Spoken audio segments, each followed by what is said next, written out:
मोदी जी कहते थे कि जाति आधारित जनगणना नहीं करा सकते हैं, देश टूट जाएगा, देश विखंडित हो जाएगा। और देखिए समाज के लोगों को, पिछड़ा बैकवर्ड को, लोगों को गुमराह करने के लिए कैबिनेट से स्वीकृत किए हैं।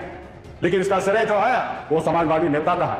आदरणीय लालू प्रसाद यादव जी, मुलायम सिंह यादव जी, बहन मायावती जी, शरद यादव जी, स्वर्गीय पासवान जी, इन लोगों ने लड़ाई लड़ा है, मुकेश कुमार जी ने लड़ाई लड़ा है, जिसके कारण आज जाति आधारित गणना करने के लिए निर्णय लिया गया है।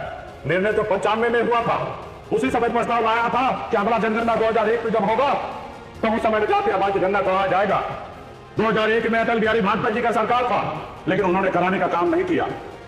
2004 में मनमोहन सिंह का सरकार आया और उसने निर्णय लिया कि 11 में हम लोग कराएंगे, और 11 में किया गया, लेकिन तकनीकी रूप से उसमें कुछ गड़बड़ी पाया गया, क्योंकि बहुत सारे लोग नहीं चाहते हैं कि देश में जाति आधारित गणना हो। जब आपको पता चल जाएगा कि बिहार में ओबीसी अगर 65% है तो आप हक मांगने लगिएगा साथी कि हमको 65% आरक्षण है, तो वो नहीं चाहता है, क्योंकि हजारों साल से आपका हक वो खा रहा है। जो वो हक खा रहा है वो नहीं चाहता कि वो सही से हो।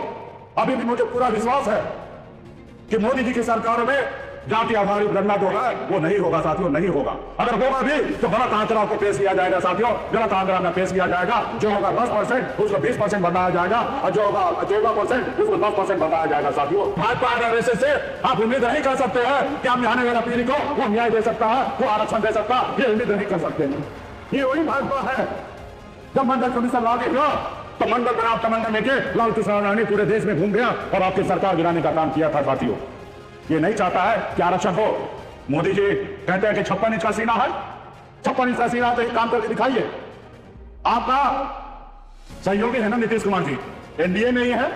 नीतीश कुमार का बात मानिए, उन्होंने 2022 में जाति आधारित जनगणना कराए थे। इसमें बिहार को पता चला कि अत्यधिक 37% है, और जब 37% पता चला तो नीतीश जी ने, लालू जी ने डिसीजन लिया कि 18% से आरक्षण बढ़ाकर 25% किया जाए, और फिर 25% आरक्षण हुआ, और हमारे राज्य में अति पिछड़ा दलिता को सरकारी नौकरी मिलने लगा। 7% आरक्षण बढ़ने के कारण अधिक नौकरी मिलने लगा। लेकिन यही भाजपा के लोगों ने कोर्ट में जाकर उसको रोकने का काम किया साथियों। भाजपा के लोगों ने कोर्ट में जाकर रोकने का काम किया।